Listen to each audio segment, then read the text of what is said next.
Everyone talks about the importance of networking, but today we're going to break that down into the importance of ROI in networking and keeping that into consideration when you start consciously building your network. So there are some businesses where truly, quantity is king. So in multi-level marketing platforms, email marketing platforms, those are just two of many examples of the more people you know, the more money you will end up making.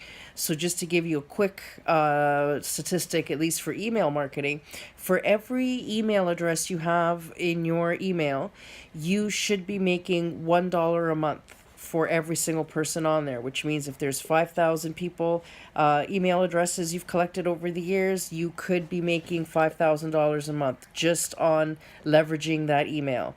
And that is only true, though, if you are involved in something like drop shipping, let's say, that involves email marketing or something of that nature. So, quantity in that case is king. But when you're building a business, in terms of like a brick and mortar store, let's say, or a business like the used clothing bin business, like the one that my family's in, quantity is not necessarily king. What is king is the quality of your network. So one mistake I made in the beginning, because I was trying to get our name out there, was to say yes to every single thing, which ate up all of my time. And also, even before I got into the family business, even when I was an individual consultant and I was trying to spread the word about my own consulting, I would even join these networking groups. But even in the family business, I joined some corporate networking groups that were really high profile. And I would attend every event and attend every meeting or whatever. And that took up a lot of my time and did not grow the business. And then here's the situation. So you're spending all of this time in these groups that aren't actually growing your business. All that those hours you should be spending on growing your business. So because you haven't, you've basically wasted that time opportunity. And that's a big mistake I've made just personally, and also when I first started getting involved in marketing the family business. So, for example, I would have a university ask me to volunteer to set up a table and whatever. So I'll go and I'll do that, but I notice it's my competitors that have the bin in the parking lot, but I'm the one that's there, you know what I mean, on a weekend volunteering my time. I don't see my competition doing that, but they're the ones that benefit from being there. So that's the kind of thing that started to get to me after a while. When I was a small entrepreneur trying to push my consulting business and I was attending all these professional networking meetings and nights or whatever, it was all broke people meeting other broke people, and because they were broke, they weren't there to buy anything. They were there hoping you would buy their shit, and you were just like them. So everybody would walk out with a million business cards, but nobody was calling anybody. Very few and far between. And that again happens with even business organizations. I remember spending big money to join an organization that represents other businesses of my sector. And I expected that my business would benefit from this in one way or another, and it didn't. And I remember calling her one day and saying, like, is there something, can I meet some of your other members? Because there were a lot of her members were people that or businesses that I could have had contracts with. And I asked if maybe, she would help me network with some of these people. And her answer to me was, I don't exist to grow your business. Sorry. So, and we were literally spending almost $1,000 a year to be members of this organization. So they turned out to be a big waste of money. But then guess what? When one of my competitions came in, which is a huge whale compared to our family business, suddenly she's all about making, doing programs and woo with these people. She's like their biggest cheerleader. But because we were a small family business, what did she care about us and our $900, subscription? So that's the kind of stuff I've had to swallow over the years and learn from. So if you're, but at the same time, like some networking can be awesome, right? So for example, I've joined a local chamber of commerce and have been attending a lot of commerce events. I've already doubled. I mean, we had a really small presence in town, so don't get excited when I say double. But still, because we were having such a slow start, to double our exposure here, sorry, our implementation here in under a month or two from joining and winning a prestigious award, that business award that's been having me through the paper out here, that has done tremendous benefit to my company, my family's business. So it's sometimes, so be targeted. You know what I mean? Sure, join memberships, but make sure that you're joining organizations that are actually there to help you grow your business. So in the case of this Chamber of Commerce, and this is what I love about Chamber of Commerce events, is there's no hidden agenda. You know what I mean? Like when I used to go to these sector events or whatever, technically you weren't there to do business. Technically you were there to discuss blah blah blah blah blah, and whatever. So the problem with that is that you had to be subtle, which made you like a parasite almost, that you're trying to leverage this outing that's supposed to be just this classy social thing, and you're trying to make it worth it for you by, hey, what can we do together? While at chamber events, there's none of that hidden bullshit. You're there to do business. They want you to do business, and the people in that group are actively growing their business and wanting to partner.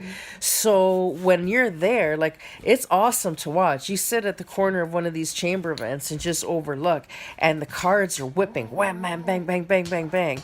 I went there with a colleague of mine one night, and we walked out with 26 solid leads.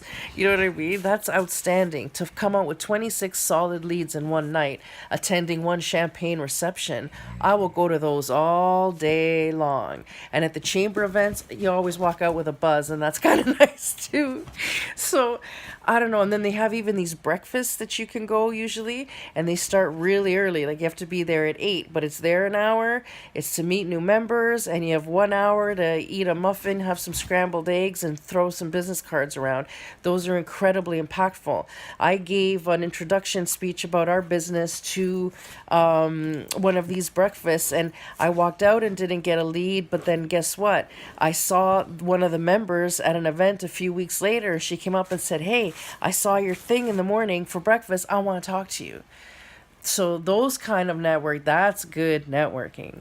So if you're going to choose an event, think about it. Okay, sure, it's exposure, because they're all going to say that. Oh, we want you to come because it's going to be great exposure for you. Okay, all right, good. But what kind of exposure is it? Are these people actually potentially going to be customers? Because if the people walking through that door are not potential customers, it is not worth your time. You should be spending those hours and the commute and everything else, and the money to decorate your booth and all that stuff. Spend it on a target market that will actually grow your business, and that takes some finesse to start to learn. And sometimes you'll go and it looks promising, and then that doesn't turn out to be anything. And then sometimes you won't expect anything, and then you'll be surprised. Like, ooh, my dog's about to fall. Sorry, he's being crazy. Another thing that happens is sometimes a big brand will approach you, and they'll want you to do them a big favor, because big brands are used to big favors because they leverage the brand, right? So they know that you're going to be thrilled to say that you had a contract with them, and that's going to help establish your business, but they're going to expect a lot in return.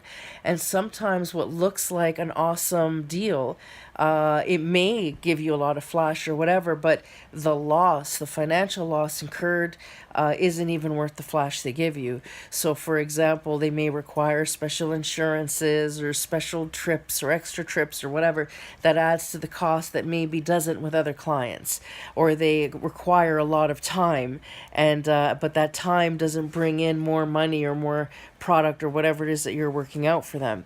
So again, it's almost not worth the effort or not worth the money to be able to affiliate with a brand. And that's happened to me lots too. But then sometimes, let's say you do lose a little bit of money. Well, then what you do is you leverage that loss by really milking that brand. So you get them to say, like, I want to put your logo and I want you to give me a testimonial. And I'm going to put it all over social media that I just did this with your brand because that's going to help establish me and that'll compensate me for the fact that you've lost me this much money. And sometimes they're pretty good about that too. So there's ways to mitigate all of that. And yeah, so and also look at ways of networking with other brands that are maybe not related. So for example, my family business, we are in textile reclamation, and that's diverting textiles like garments, used clothing from the residential sector from landfill. And I'm always looking for people to give me permissions to put used clothing bins, but to get some free advertising online so that I could leverage some other people's marketing budget, I did a fun campaign with a Sock of the Month company, and they were a luxury Sock of the Month brand.